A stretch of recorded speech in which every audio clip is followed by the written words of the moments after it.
Hello everyone, welcome to teaching Pathshala. मैं हूं आपकी एजुकेटर ज्योति। इस वीडियो में हम बात करने वाले हैं 2 month ideal strategy for your upcoming CSI net, जिसे दिसंबर 2023 के नाम से जाना जा रहा है। इस वीडियो के लिए मुझे काफी लंबे टाइम से रिक्वेस्ट आ रही थी कि मैम लास्ट के 2 महीने बचे हैं, अभी एक आइडियल स्ट्रैटेजी क्या होनी चाहिए। तो समहाउ जो है एक स्ट्रैटेजी लेकर मैं आपके सामने आ गई हूँ। जरूरी नहीं है कि ये वीडियो हर एक बच्चे के लिए यूजफुल रहे, क्योंकि अगर आपके पास आपकी खुद की एक आइडियल स्ट्रैटेजी है जो आप आने वाले 2 मंथ में फॉलो करने वाले हैं, तो आई विल रिक्वेस्ट यू कि आप उसमें कुछ मॉडिफिकेशन मत कीजिए if you are having that ideal strategy. और या फिर अगर आपको लगता है कि इस स्ट्रैटेजी से आप 1-2 पॉइंट अपने प्रिपरेशन में ऐड कर सकते हो, तो that will be obviously well and good. और अगर आप ऐसे स्टूडेंट हो जो टोटली क्लूलेस चल रहे हो कि आखिर के 2 महीने में क्या करना चाहिए क्या नहीं करना चाहिए, तो आप इस वीडियो में बने रह सकते हैं। काफी ऐसे बच्चे हैं जो मेरे साथ काफी लंबे टाइम से जुड़े हुए हैं, तो मैं आपको बता दूं कि मैं पिछले 5 साल से स्टूडेंट को सीएसआई नेट कैटेगरी से जो है गाइडेंस देती हूँ, एज वेल एज क्लासेस देती हूँ। तो उसके एक्सपीरियंस के बेसिस पे जो है आज हम ये स्ट्रैटेजी के बारे में डिस्कस करने वाले हैं। तो जैसे कि आपको पता है कि सीएसआई नेट ने ऑलरेडी आपको एक टेंटेटिव डेट दिया है, जिसके अकॉर्डिंग उन्होंने एग्जाम का जो डेट अनाउंस किया है वो है दिसंबर 26, 27 एंड 28। ये 3 डेट जो है सीएसआई ने फिलहाल में as a tentative date announce करके रखा है। ये अनाउंसमेंट उन्होंने अपने ट्विटर हैंडल पे किया था। इसके अकॉर्डिंग अगर देखा जाए तो अगर हम आज से भी गिनते हैं तो आपके पास एक्यूरेट जो है 60 डेज का टाइम फ्रेम बचा हुआ है, 60-61 डेज का टाइम फ्रेम आपके पास बचा हुआ है। अब कहानी ये आती है कि इस 60 डेज का इस्तेमाल कैसे किया जाए, क्योंकि ये जो 60 डेज हैं या तो ये आपका काम बहुत अच्छे से बना सकते हैं या बिगाड़ सकते हैं, डिपेंडिंग अपॉन द कंडीशन कि आप जो है पहले से क्या तैयारी कर रहे हो और एज वेल एज अभी क्या चीजों को लेके चल रहे हो। तो चलिए 1 बाय 1 जो है हम इन सब चीजों के बारे में बात करते हैं। अब अगर देखा जाए तो हम स्टूडेंट को जो है टोटल 3 कैटेगरी में डिवाइड कर सकते हैं, राइट। अगर स्टूडेंट के बेसिस पे हम देखें, क्योंकि प्रिपेयर करने वाले बहुत से बच्चे होते हैं, लेकिन एक रफ तौर से 3 कैटेगरी में स्टूडेंट को डिवाइड किया जा सकता है। एक ऐसे स्टूडेंट होंगे जो काफी नए होंगे, या फिर आप कह सकते हो कि जिन्होंने रिसेंटली ही प्रिपेयर करना शुरू किया होगा, मे बी 10 दिन पहले, 20 दिन पहले, ठीक है, उन्होंने रिसेंट प्रिपरेशन करना शुरू किया होगा। एक वो स्टूडेंट होंगे जो कि पास्ट 6 मंथ से जो है प्रिपेयर कर रहे होंगे, यानी समहाउ वो काफी सीरियस है ये जो आने वाला एग्जाम है उसे देने के लिए। और कुछ ऐसे स्टूडेंट होंगे जो कि ऑलरेडी जिनका एक्सपोजर हो चुका होगा, यानी कि वो लास्ट अटेम्प्ट के भी मतलब स्टूडेंट रहे, उन्होंने लास्ट अटेम्प्ट भी पहले से दे रखा है, राइट। तो हम कह सकते हैं कि उनका पास्ट एक्सपोजर भी रहा है, या फिर हम इनको जो है एक सीनियर स्टूडेंट कह सकते हैं। तो ये 3 कैटेगरी के स्टूडेंट है। ऑब्वियसली अब तीनों के लिए ये जो 60 डेज का टारगेट है, 60 डेज का टारगेट जो है ये अलग अलग बेसिस पे चलने वाला है। देखिए, एक चीज मैं आपको बता देना चाहती हूँ, चाहे आपका कोई भी अटेम्प्ट हो, चाहे आपका पहला अटेम्प्ट हो, चाहे आप प्रिपेयर करके दो या बिना प्रिपेयर किए दो आप, लेकिन एक चीज हमेशा आपको कोशिश करनी चाहिए कि आपको जितना पता है आप वो चीजें उस एग्जाम में लगा दो। इससे क्या होता है, इससे 2-3 चीजें होती हैं कि आप अपनी जो है कैलिबर को जान पाते हो कि हाँ भाई कितना आप मतलब आउटपुट दे पा रहे हो। साथ ही साथ आपको पता चलता है कि आपका जो ब्रेन है वो किस तरीके से फंक्शन कर रहा है एग्जाम में। आपका पैनिक लेवल क्या आपके काम को बिगाड़ रहा है, या फिर you are well sufficient to control your panic level. साथ ही साथ जो है आप किस तरीके से एग्जाम में खुद को, पेपर को, as well as your applying strategy को मेनली हैंडल करते हो। ये सब चीजें यकीन मानिए घर में बैठ के कभी भी गेन नहीं की जा सकती है। घर में बैठ के आप कभी नहीं ये बोल सकते हो कि आप जो है किस तरीके से बिहेव करने वाले, या किस तरीके से आपका ब्रेन या फिर आपका पैनिक लेवल फंक्शन करने वाला है ड्यूरिंग द एग्जाम टाइम। इसलिए जरूरी होता है कि आप जो है एक बार ही सही अपने फाइनल टारगेट से पहले जो है एक बार आप एक्सपोजर जरूर लो एग्जामिनेशन हॉल का। तो चलिए अब बात करते हैं कि ऐसे स्टूडेंट जो कि काफी रिसेंट तौर से तैयारी की है, एक तरीके से हम कह सकते हैं कि भाई वो चाहते हैं कि भाई हम जो है 2 मंथ में जो प्रिपेयर करना है करें, और उसके बाद हम सीएसआई नेट एग्जाम दे दें। मैं मान के चलती हूँ ऐसे रिसेंट केस में जो है 80% ऐसे स्टूडेंट होंगे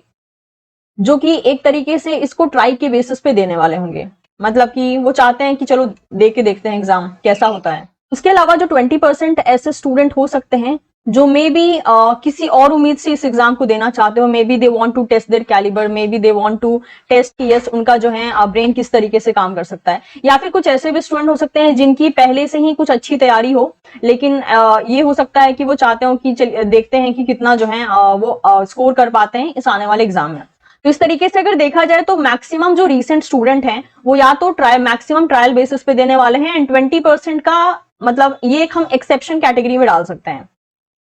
कि कुछ ऐसे स्टूडेंट होंगे जिनका कुछ और तरीके से टारगेट होता है, जैसे कुछ कुछ स्टूडेंट होते हैं जिनका ऑलरेडी बहुत से पोर्शन जो है उनका एमएससी में कवर अप होता है और वो बस उसी के बल पे देने के लिए चले जाते हैं, ठीक है।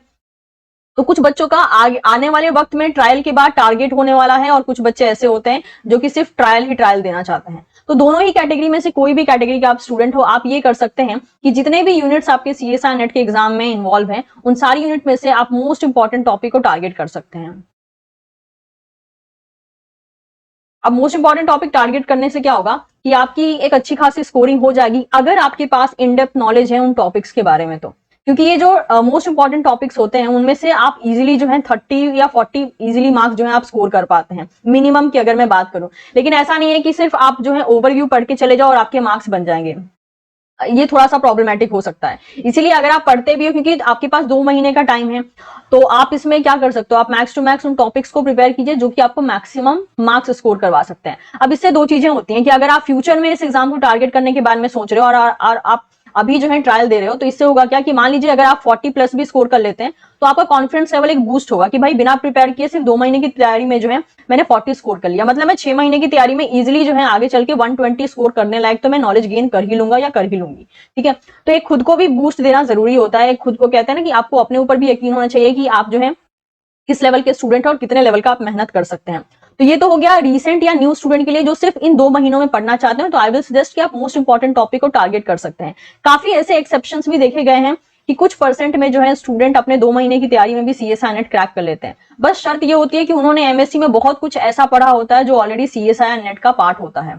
और उन स्टूडेंट की तरफ से जो है ये पॉसिबिलिटी आपको देखने को मिल सकती है कि यस वो 2 महीने में क्रैक कर भी सकते हैं। लेकिन ये एक एक्सेप्शनल केस है जो कि ऑब्वियसली किसी के साथ हो सकता है, किसी के साथ नहीं हो सकता है। तो ये एक हो गई आइडियल स्ट्रैटेजी फॉर दो स्टूडेंट जिन्होंने जस्ट 2 महीने में ही टारगेट करने के बारे में सोचा है। आप मोस्ट इंपॉर्टेंट टॉपिक के लिए जा सकते हैं फ्रॉम ऑल द यूनिट्स। अगर आप जानना चाहते हैं कि वो मोस्ट इंपॉर्टेंट टॉपिक है क्या, तो उसकी वीडियो जो है मेरे चैनल पे ही अवेलेबल है, टीचिंग पाठशाला पे ही अवेलेबल है, आप वहां से देख सकते हैं। या फिर 30 प्लस मोस्ट इंपॉर्टेंट टॉपिक की लिस्ट भी जो है चैनल पे ही अवेलेबल है, वो भी आप देख सकते हैं। अब आते हैं उन बच्चों के बारे में जो कि पास्ट 6 मंथ से तैयारी कर रहे हैं और अभी उनके पास 2 मंथ का टाइम है। तो वो जो है 1 मंथ में जो उनका रेस्ट यूनिट बचा हुआ है, ठीक है, यूनिट जो उनका बचा हुआ है पेंडिंग यूनिट्स, उन पेंडिंग यूनिट को जो है वो टारगेट करके खत्म कर सकते हैं। उनका टारगेट होना चाहिए कि जो भी पेंडिंग यूनिट है उसको जो है खत्म किया जाए इस 1 मंथ में, और जो लास्ट 1 मंथ बचेगा उसमें वो प्रॉपरली जो है रिवीजन कर सकते हैं। रिवीजन में भी इस बात का ध्यान रखें कि जो चीजें आपको आती हैं उसको बार बार रिवाइज करने की जरूरत नहीं है, जो चीजें आप ज्यादा भूल रहे हो उसको रिवाइज कीजिए, क्योंकि जो आपको याद रहता है ऑब्वियसली उसमें टाइम स्पेंड करने का कोई मतलब नहीं बनता है। ऐसी चीजें आप बार बार रिवाइज कीजिए जिसके आने की पॉसिबिलिटी ज्यादा होती है लेकिन आप भूल रहे हो।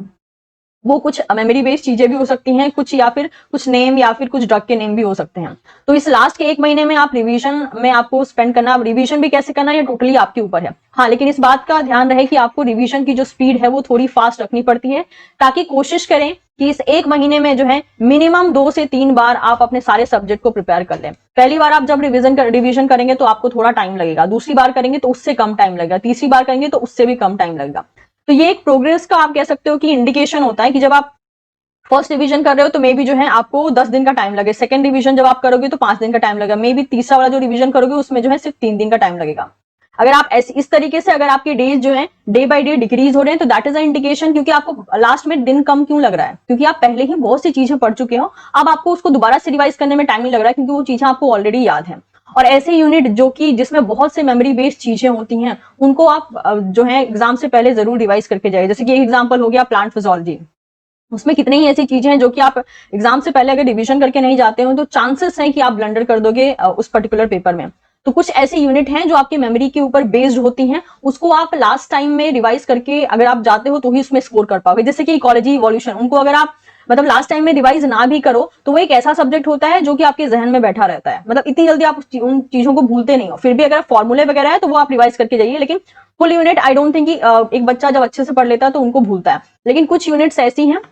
जिनको कि आपको लास्ट टाइम में जो है रिवाइज करना आपको पड़ता ही है, अदरवाइज आप बहुत कुछ जो है गलत करके आ जाएंगे।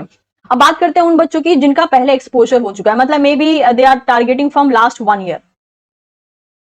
इसलिए मैंने